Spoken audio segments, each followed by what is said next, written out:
Good morning, everyone. Good morning, good evening, good afternoon, wherever you are. Thank you for joining us today for the YLYP monthly meeting on movement building, designing social change for a feminist future. We're super excited for our program that we have, featuring some amazing speakers and really intriguing and interesting questions. I'm really glad to have you here. I'm going to go ahead and paste the program into the chat.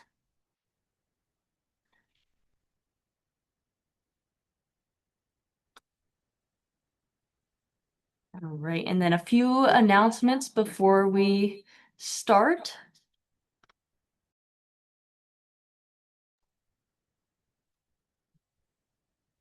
The YLYP uh,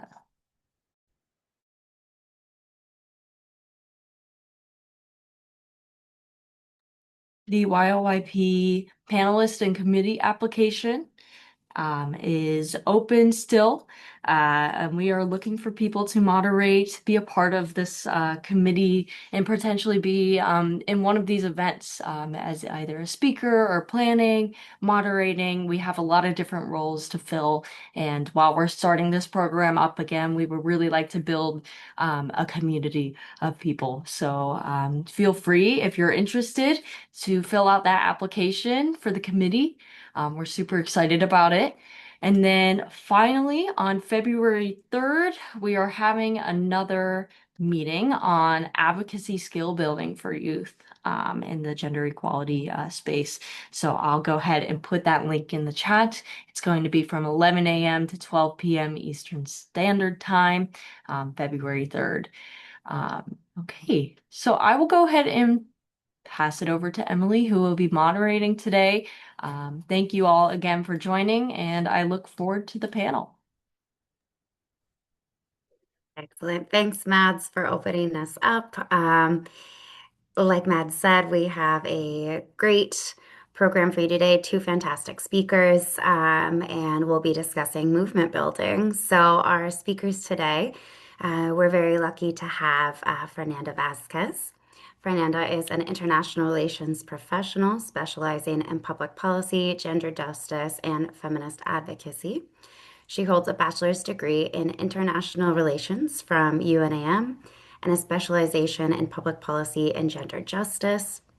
She has collaborated with UN agencies and civil society across Latin America and the Caribbean and represented organizations at forums such as CSW, the UN General Assembly, and CPD.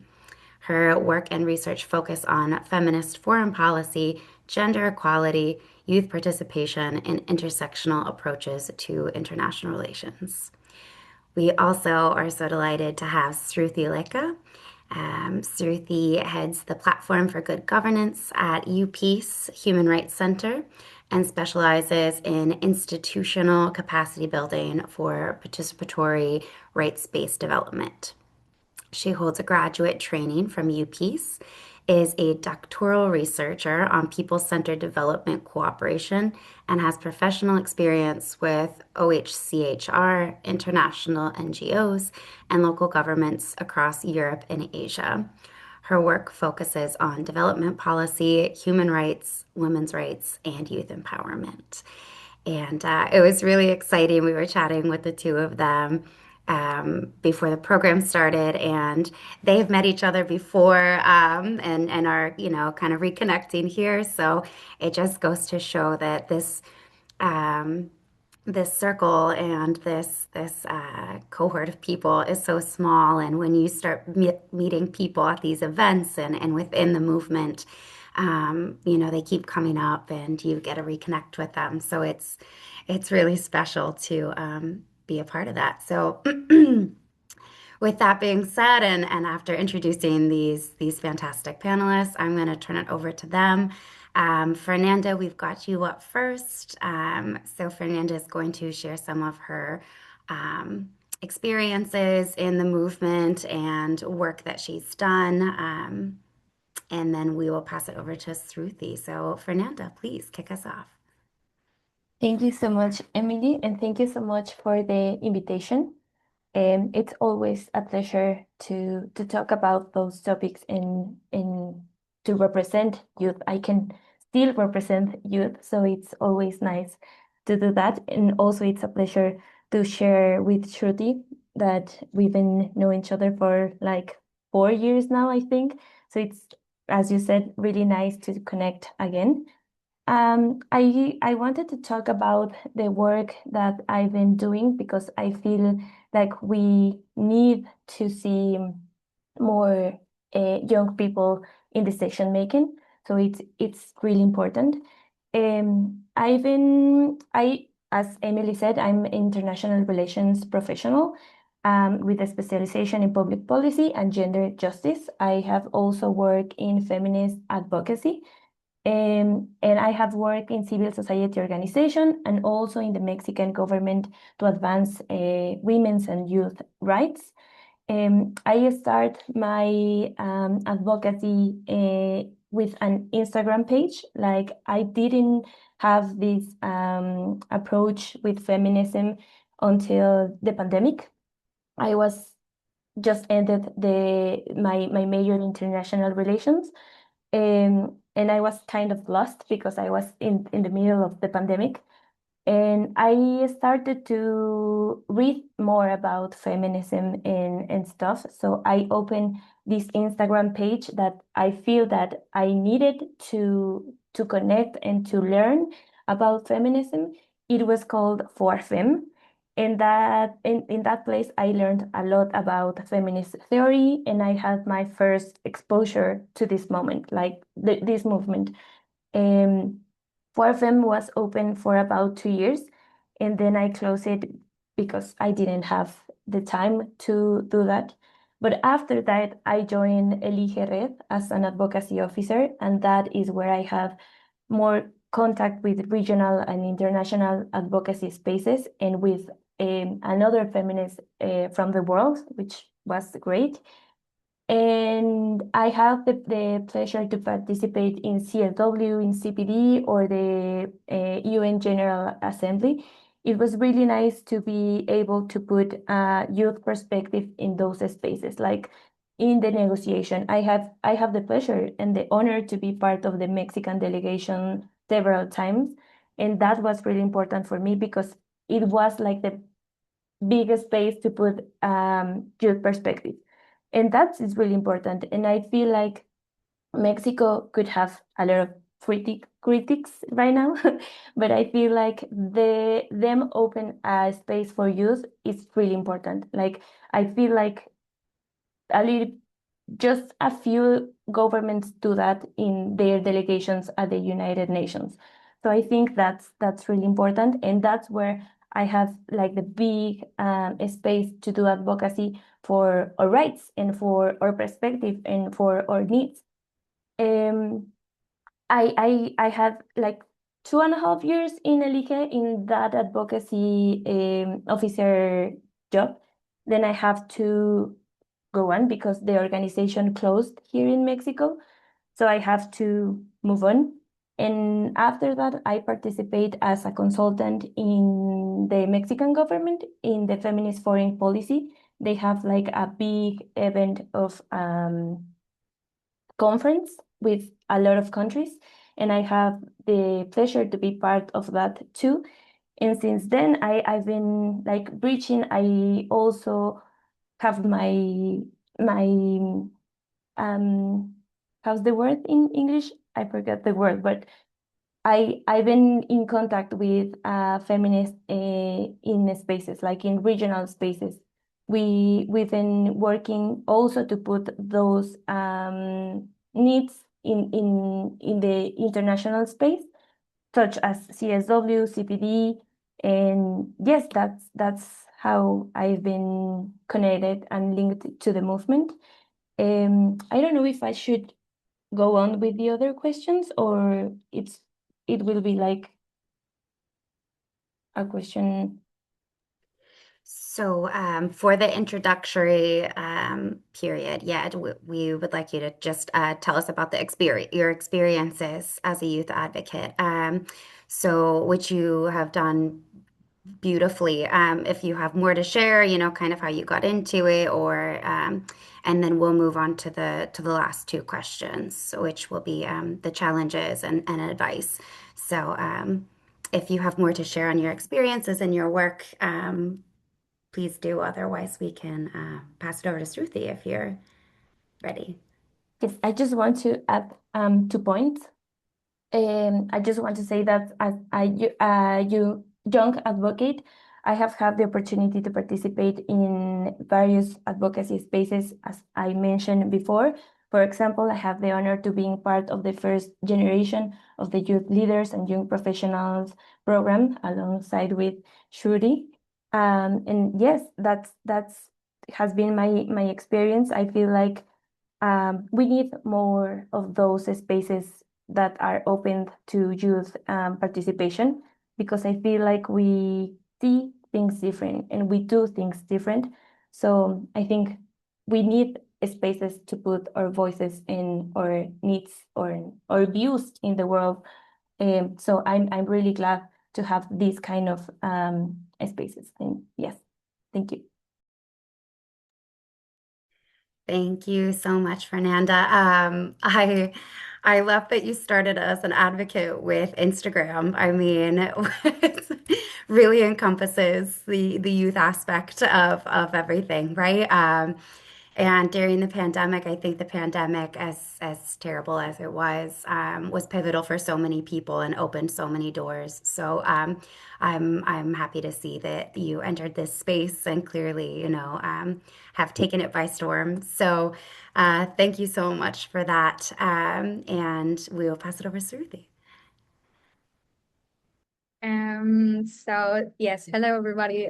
So nice to see many of you again. Am I audible, or so I have a loud fan. I hope it's not disturbing. So nice to see many of you again. I think it's a very I really like the topic because it's more building together, and then you actually realize, like, I didn't realize Fernanda was going to be on this meeting, on this event, just until I saw her name on the bio and the list and the program, and then I was like, oh my God, she's here again, and I haven't seen her for years. Although I follow her on Instagram and I see her updates and things she does, and so does she. And I think it's the same with many people here on this call as well, is that it's about building a movement together. And I think that's how I was also involved in the feminist space. So because for me, I started very young with the idea that just understanding that there was something wrong. I mean, I grew up in India. I was born and brought up in India, and I grew up in India. And then in growing up in a very patriarchal society, you also, when you face economical and social challenges, you grow up with this very big kind of, and I think it's the same to many of us in the call, you feel the burden of something obstructing you from realizing your full potential, or something that makes you feel a bit restricted to live in peace. We talk about peace and conflicts, and it can come even in peaceful places, passive peaceful places. So it's really the burden that actually made me feel like, oh, I need to do something about it. And I started volunteering and working and spending my time working with local organizations in India, with charity-based organizations in India, to talk about safe spaces for women and girls, especially young girls in schools, in orphanages, and so on. That's how I started. That was personally how I started. And then when I started working, and then when I moved to Germany to study, and then that's when I started bringing I realized the difference. So I moved to study international relations, and I understood that I was the only non-white person in my class. And it was very interesting, because there was the whole faculty were white German male professors, and it was very interesting to observe the exclusiveness of international relations or the field itself. So then I really wanted to, I tried to find spaces where you can also try to bring the intersectional angles into academic work even.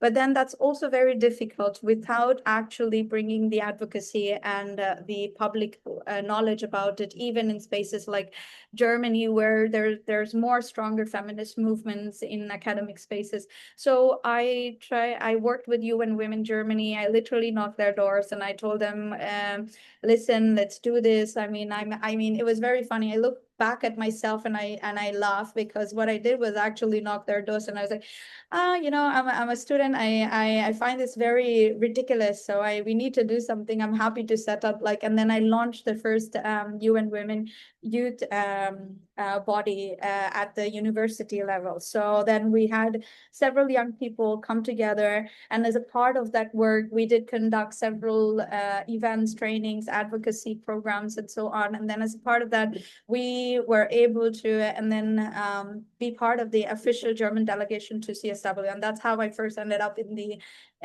international space of feminist work.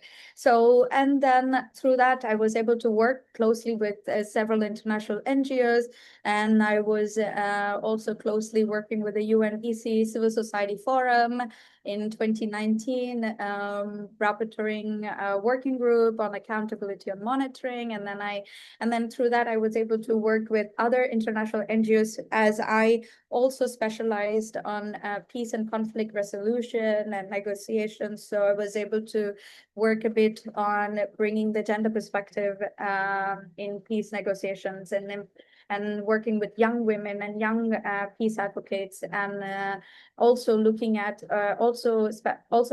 human rights, which then led to me specializing in human rights and development. And that's where I ended up also doing my master's and also my PhD in development cooperation.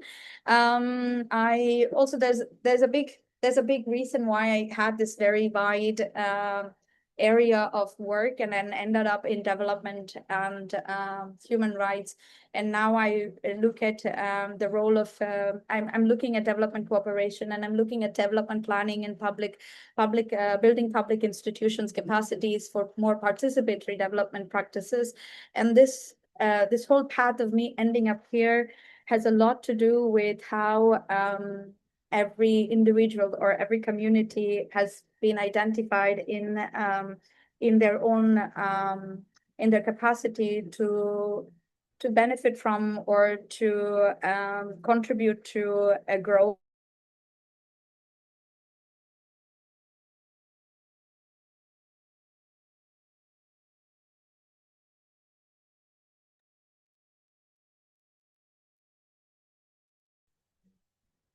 Sruthi, are you still with us?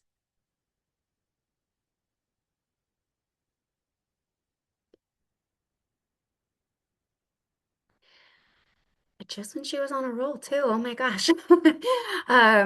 Sruthi, if you can hear us, you have frozen. So if you're able to maybe try to sign out and come back in,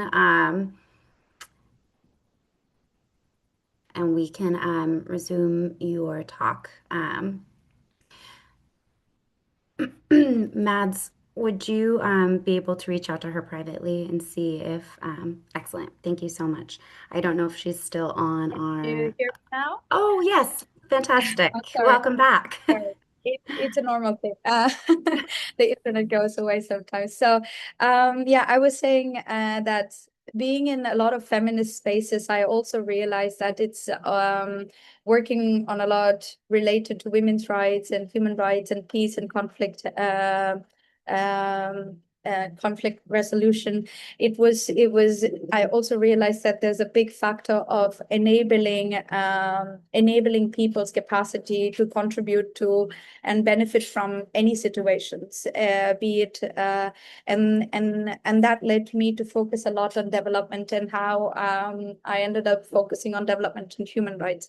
And hence I started working closely with the Right to Development, which I have been working working very much, especially also with the international. So I was working representing women's rights organizations in discussions of the negotiations of the International Covenant on the Right to Development, which, if adopted by the General Assembly soon, will be the other international covenant, such as the Economic and Social Rights Covenant or the Civil and Political Rights a Right to Development Covenant, which gives member states and everybody the legal instrument for everybody to have a right to participate and benefit from development from a human rights perspective. So it's really something very interesting, because a big part, so the negotiations happened for years, and a big part of the negotiation was on gender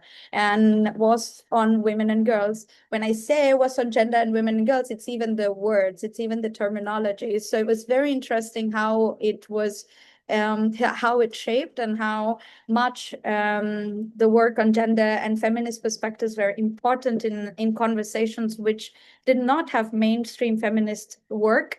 Was also something I did. And then now I've ended up working with UPs after working with OHCHR and other organizations, UN Women, IFAD, and so on.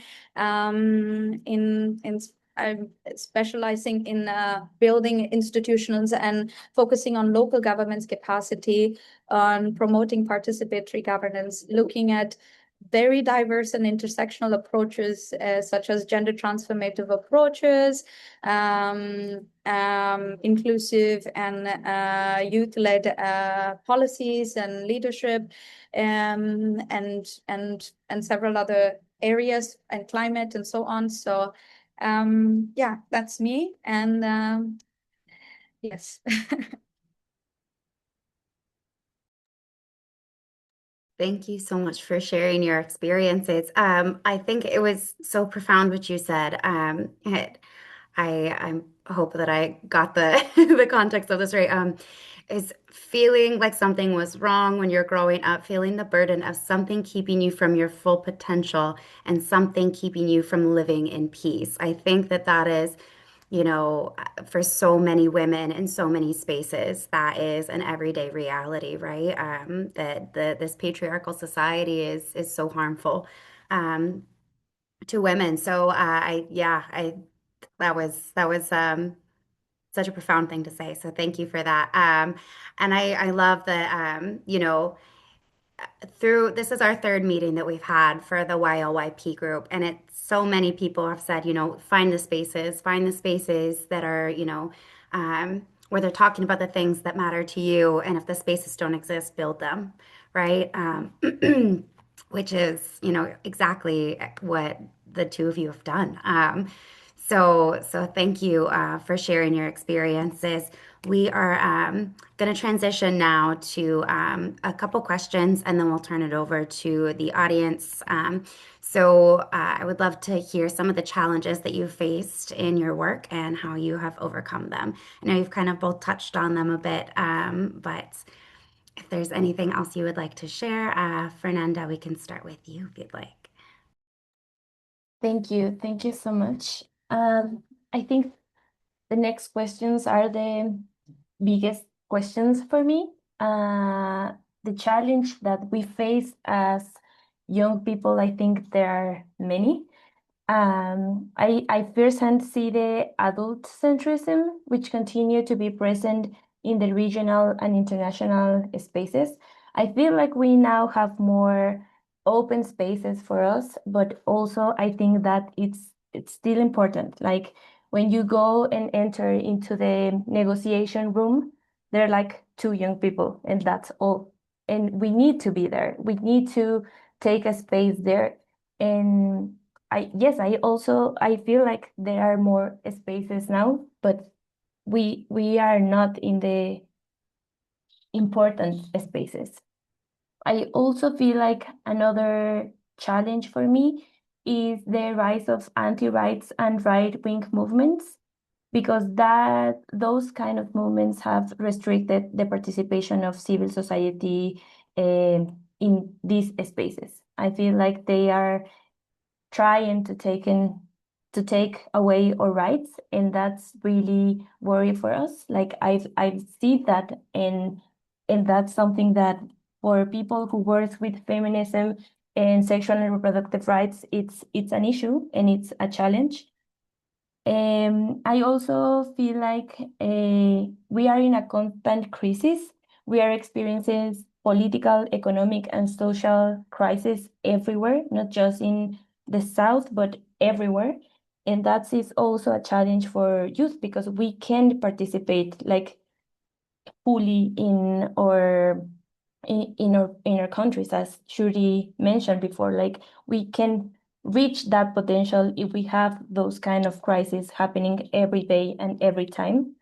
I also feel like the crisis of multilateral spaces, like many young people no longer see those spaces as a place to address their needs, and that's worrying because we should have we need to have a space there. And I understand we that some people don't see the United Nations, for example, as a place to work, but I feel like we have to be there because in those spaces are where everything happens, and we should be there.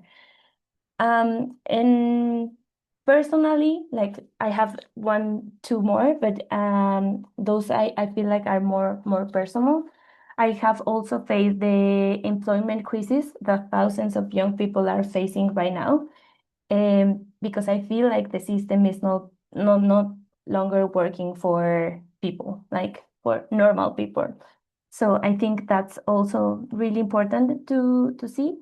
And I also believe that there are many of personal challenge, such as mental health and the imposter syndrome, which like preparing me for this space, I felt like I have done anything in my life. Why am I doing here? And I feel that that's important, and that's also part of the system and how the system is working towards people, but women and young women. And yeah, I feel like that I didn't have I didn't want to say how I overcome them here because I feel this related with the next question. Like what advice to youth advocates can I give them? So I think it's more for me, it's important to them join broader movements and expand their networks. Change is not achieved individually, but collectively. So I think most of the challenge that I face in my experience, I have faced them and I overcome them because I have friends here and I have um, people who I know I can work with to overcome those challenge. So I think it's really nice to that we are talking about building movements because we are doing that. We have to build our network and to know that we are not alone in this world and that the crisis we have to overcome the crisis together and not individually. And also my recommendation is I think it's important for young people to specialize in the issue of their choice, whether it's gender equality, whether it's the environment, or whatever they decide, because that will help you to guide and to put the effort where the effort is needed. So I think that I would like to hear those advices when I was younger.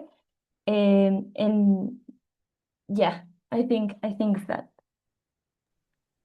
Thank you so much. You're right there. There's so many um, troubling things happening in the world all the time. And for youth, we live so much of our life online, and you're able to see these things on a larger scale. And it is so worrying. And I love what you said about specializing in the topic that makes you that you're passionate about. That's something I still struggle with, right? There's so many problems in the world. You want to fix them all. Um, so but I think to your point of joining other movements, building your network, and that's what we're really hoping to do with this space. So, thank you again both for being here. And I think that it kind of leads into what Sruthi was saying in her journey of, you start at one problem and you learn more and you're like, okay, well, this matters to me. And the journey, it's ongoing. And if you don't know what matters to you right now, you will eventually. With that, Sruthi, I'd love to pass it over to you. Some of the challenges you faced, how you've overcome them, and then any advice that you'd give to youth entering the movement building. Thank you. Yeah, I echo completely with Fernanda and also Emily, all that you said. It's really, I think I also, yeah, I mean, it's timely to start with the point that we're at a point where international spaces or even advocacy spaces are shrinking so much, and to the point that it's also threatening for someone to advocate or to even think of becoming an advocate. I mean, it's also become an economic challenge for many, and it's also become a matter of security issues and political issues. Even myself, I have faced. I mean, I'm a development and human rights practitioner, but I'm always put in a point where, if I talk to you personally as a friend, I would say so much, but then you're pushed to be at a point where you have to be, where you have to choose to be not so 100% advocative as you would be. So you would say something, you will have to limit your advocacy. I mean, it's so sad that young people are put at a point where they are not free to advocate for what they stand for because of rise of extremism and also fear of extremism. It's not even the rise of extremism, it's also the fear of extremism that other organizations or international spaces pull back. And that has been very bad, especially with all that we've been seeing with what's happening in the US, in Europe, and in many other parts of the world. It's really sad. And the pullback of development finance and funding to international organizations are impacting young people a lot. And I think that's a big challenge at the moment. But also, I think in general, some of the biggest challenges I faced are one of the main challenges, and all of you here will be like, yes, that's the first thing, is being part of a discussion. Like Fernanda said, yes, I mean, it's so bad that you go into a room and you're just one or two young people out of a bunch of many other senior participants. But then what happens there is also then you're just there for a tokenistic representation and not meaningful participation. And this is something I've always felt so bad. It's really interesting that you get invited to speak in international forums and platforms at the UN and so on, but then you go there with the burden, with the realization that you are possibly invited because you're young. It's because they want one young person on the panel. And it's really so it's like a double-edged sword, because we need to promote young participation, youth empowerment, and young people's participation in such discussions. But it should not come just because you're young. It should come because they bring some actual meaningful discussion inputs, and young people are actively listened to and actively openly welcome. That's the other issue that I've also faced. The challenge I've always faced is that young people do come with a lot of expertise, especially young people from Global South, who their life is their experience. Our lives are our experience. We do not need to sometimes go get 5 degrees and 3 PhDs to come and talk about something, is because it's our life every day. Since 5 years old, you remember everything. So it's like, and then then the expertise is not listened to. Rather, it's taken with it's challenged with traditional hierarchies of age, of power, of structure and systems, which really push young people's voices and expertise to be valued. There's so much value that we miss because of the hierarchies and the attitude towards young people's participation itself.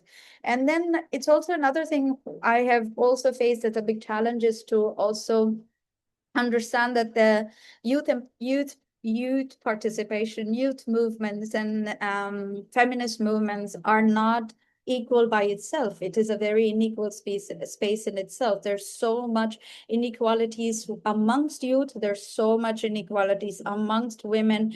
There's so much inequalities among several diversities. So it's really important that to understand that, but the burden that it comes on so there's like marginalized of the marginalized are really difficult to be heard. So it's not really just saying young people, and then you don't understand the diversity of young, and then the inequalities amongst the youth. That's something very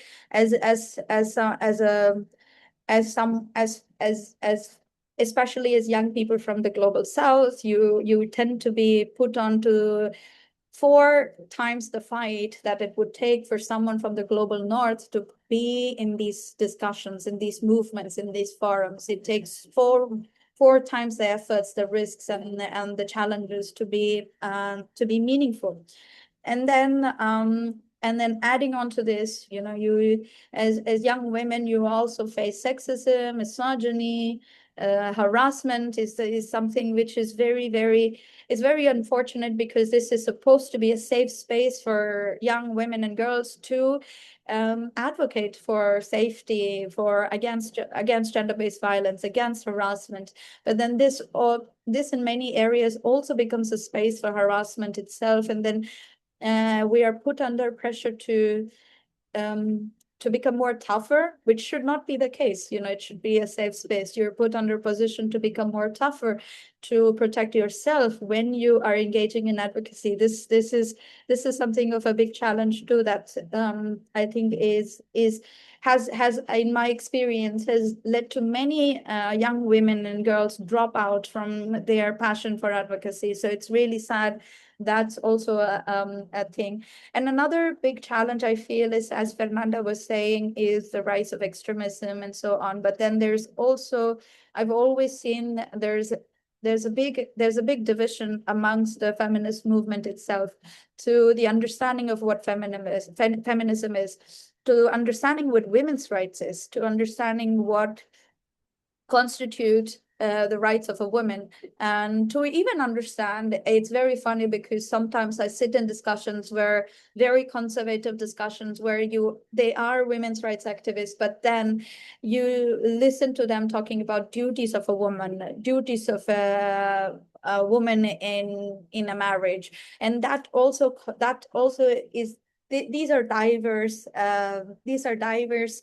because of the diversity of the whole world, and because of the diversity of the socio-economic, political stances of any woman walking into a room where feminist dialogues happen.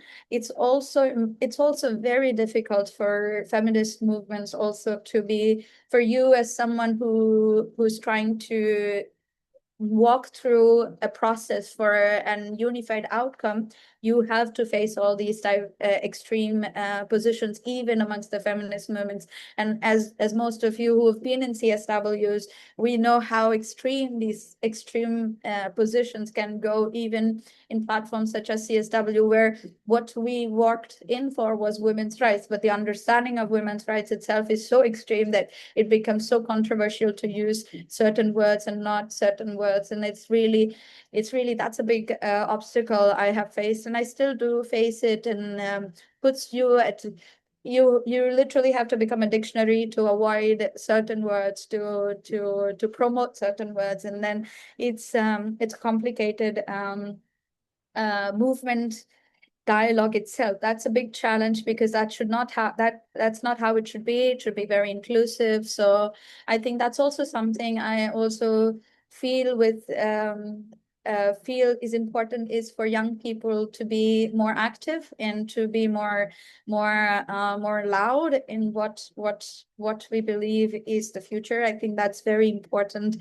And also, as Fernanda was saying, is to specialize, is to understand where you can meaningfully contribute, and not just to be present somewhere, but meaningfully contribute. And if you are not meaningfully listened to, there is no purpose in actually trying to spend your resources and energy in such spaces.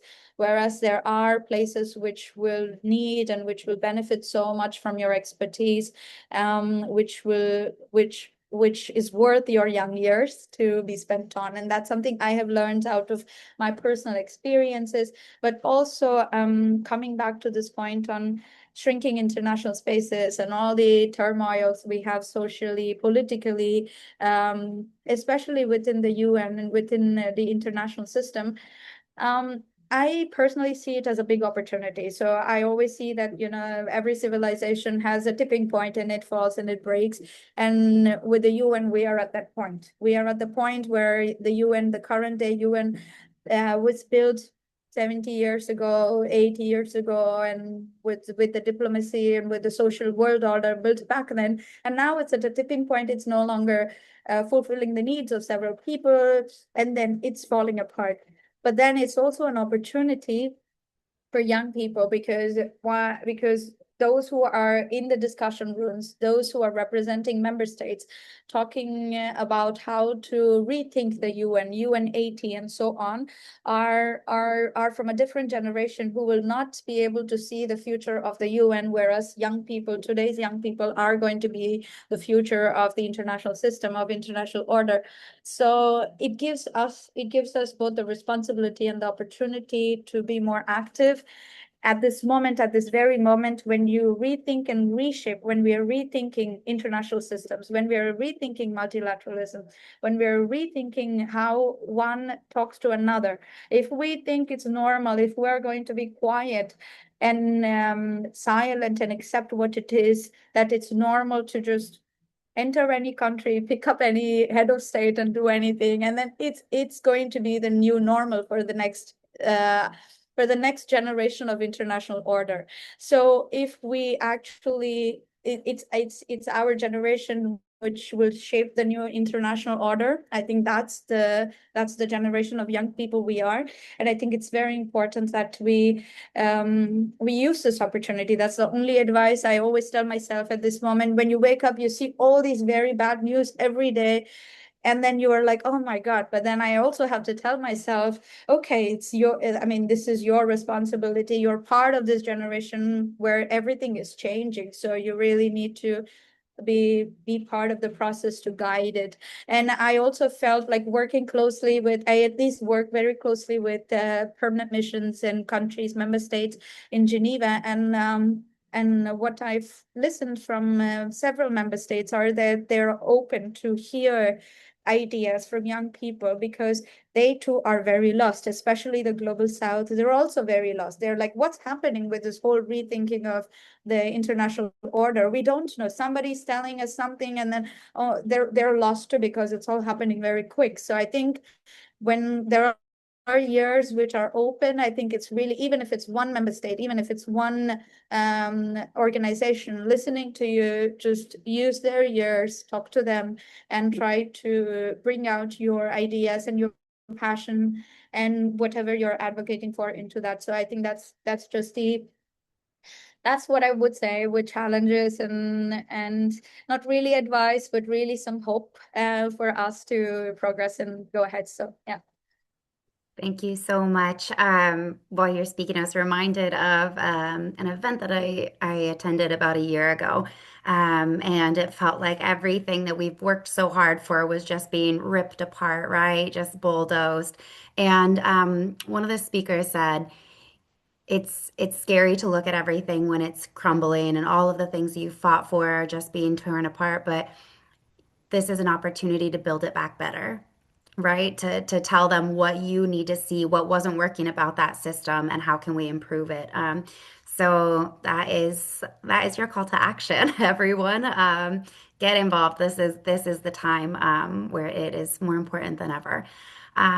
So thank you both so much for all of your expertise and your words of wisdom. We're going to open it up for questions from the audience now. I see that Mads did paste one in the chat here. So I will start us off with that. And we have a hand raised. Fantastic. So, Mads, I see that you put in the chat. What methods have you used to engage youth and peers in the CSW space and join events on gender equality? So I don't know which one of you, if anyone would like to go first.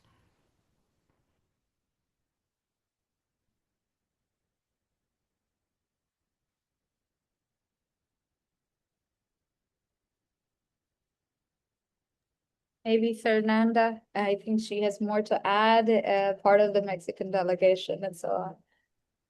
I can reread the question if that's helpful. So, what methods have you used to engage youth and peers in the CSW space and join events on gender equality? I was thinking a little bit more about how to do that. I think youth right now have a lot of tools to build and to connect and to be part of the movement. And I feel like it's important to use, I don't know, like social media or other stuff to engage them in the movement. I think that's really important. And to use another methodologies to encourage their participation. Like we are not the generation to sit and to hear someone talk for 2 or 3 hours. We want to build and we want to speak and we want to connect. So I think we have to construct different methodologies. I also feel like I have noticed that young people who are involved in social justice participate in these spaces because they are interested in building a better world. However, I feel like we must also work to involve young people who are not working on these issues. Like that that specific part of youth, it's the most important because they are not related with us. So we have to make them connect with us and to bring them to the good side of the movement. I feel that's important. And I was thinking also, like remember the time I was in New York and in United Nations, and it's related with the challenges that we face. It's the lack of financial resources for young people to go to the United Nations because it's really important for them to participate like virtually and on Zoom and stuff, but they also have to have the opportunity to live this that experience in person. It is not the same. My first CSW was virtual and my second CSW was fully in person. So I think it's very different experiences, one to the other, and they should be able to go there and to live and to see and to connect and to meet the people like Shuri and I, and we have also friends from another parts of Latin America or Europe. I think that's important, and that's how we build networks and how we build this movement because right now like I as I mentioned before, we have social media and we can connect from all over the world, and that's powerful. That's we are facing a lot of troubles with um, internet and with intelligent artificial intelligence, but we also have tools and we have to take advantage of them. So yeah, I feel in sum to sum my answer is it would be to use different tools to engage them and also to put attention in how and assuring that young people can go and live that experience in person too. Thank you, Fernanda. I love what you said too about bringing people in that aren't already in the advocacy spaces, because that's how you amplify your message, right? That's advocacy 101, education and sharing, sharing why it matters.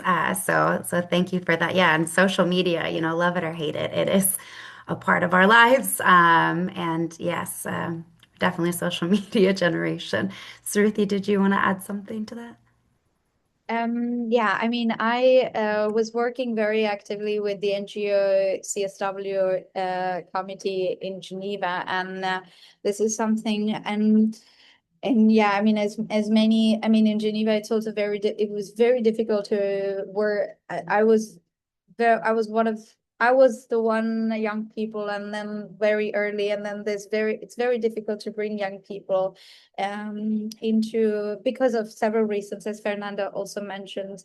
But one of the main reasons is also the relevance of CSW in people's advocacy, because CSW is always seen as a one-off event, as is a conference happening once a year, where thousands of women go. But then it needs to be understood that it's a space representing the needs and dialogues of women and girls from all around the world. So what method I personally use is also to try to decentralize it. That's something I always advocate, is to decentralize these international processes, because then we really achieve inclusivity and actual impact, from the actual voices to be heard from the grassroots, and actual impact decided in decision making towards the grassroots. So I think what will help is to prepare very well in advance, even if you're an NGO or a member state. I mean, member states do it in very different works and methods with their own ministries, but then especially as civil society, it really helps to decentralize the process, to start identifying how your work at the grassroots can bring up certain demands or certain voices to the CSW, through conducting campaigns, discussions, policy discussions, and also trying to see, also trying to identify opportunities to work with the member states or the countries at the grassroots or the national levels itself, using the opportunity of CSW, because I always feel like CSW, for me, CSW is not the document, the declaration or the resolution we get out of it. It's more to do with the it's more to do with what we can walk out with when it comes to partnerships, or I think that's something I think it's very interesting, because if we can start from the grassroots, regional level consultations with the NGO CSW Geneva. We've also organized several regional level consultations, and then also several youth conferences to bring in voices and the needs and demands to the CSW discussions, but then also using the platform itself to promote partnerships. So if you have a young woman from, I don't know, Tanzania, and then I've had a young woman from Lebanon, for example. Once we worked together with her, we had a training and capacity building program for different regions, and then we worked with her, and she was looking into a specific program about against gender-based violence, and we were also able to work in trying to see how she can benefit from partnerships she can get at the CSW with the governments, with the member states, with the other NGOs, and then that is an actual impact outside of the conference back then. And I think also methods that I feel like keeps young people, or even newly joining new advocates part of the process, throughout the process, is trying to see accountability after the conference itself. So it's not just coming to the conference, being there, but it's also accountability after it. So what did we do during the conference? What did we try to achieve? Whatever we achieved, how are we going to get to it? How are we going to get back from it? Trying to see, or how is it going to feed into the next one, or how is it going to feed into our national work or our regional work, or that cycle, I think, is very important. So starting with a cycle, a decentralized cycle, I think will be very, very interesting. And I think it's important in all the processes. And yeah, that's something I would say. Yeah. Thank you so much. Yes, CSW is work. It's not just fun. It is work. But thank you so much. Mohammed, thanks for your patience. Yes, you have a question. Please go ahead. Hi, everyone. Thank you so much for the very wonderful discussions. I must say that I'm really inspired by your experiences and the work that you do when it comes to women empowerment as well as the CSW. This is my first time here, and I'm really excited. And I was worried how much I've lost for the past but for the previous time that I've not been able to join this. What I do want to understand is that I notice is a network of young professionals. Is there some form of membership? Because I registered through the newsletter, and if I could get some clarity on that, that would be interesting. Just also a bit about me and why this work is very important to me is that my name is Mohammed Sharif Yakubu. I'm from Ghana, and I work as a lead when it comes to positive masculinity in Africa to end gender-based violence across the continent. And one of my proudest moments, just like all of us here, was the contribution I made to the Convention on Ending Violence Against Women and Girls in Africa, which was adopted by the African Union recently last year in April. And the reason why this is very important to me is also because of what Fernanda mentioned earlier, the anti-rights movement and the backlash and the pushback that we have been facing, especially within Africa. And I was very excited that this is the kind of network that one needs to be in order for us to be able to share some level of coordinations and cross-regional experiences to better understand these challenges. And in most instances, when I appear in this kind of platforms, I'm often the only man, or perhaps because men sometimes are not willing to really engage in this kind of conversation. And my work really, especially in Ghana, is in Africa at large, is to ensure that we bring men into the conversations when it comes to gender-based violence and issues that has to do with women's rights, because um, they are a bigger part of the conversation, and oftentimes they are not even there to take accountability, or they are not even willing to confront these particular important truths about what women and girls are facing. And I think this is very important. So I would like some clarity, and I do thank you so much for the work that you do, and I look forward to connecting with each and every one of you and see how we can collaborate together. My NGO is purposely engaging men to end violence against women and girls, and it's called End Stigma. Thank you. Thank you so much for sharing, and thank you for joining us. Yeah, we are working very hard to build this space and build this network. So we appreciate you joining. Our Mads put into the chat the link to our Google form, so you can fill that out to get involved with our planning committee. So please fill that out, and we look forward to working with you.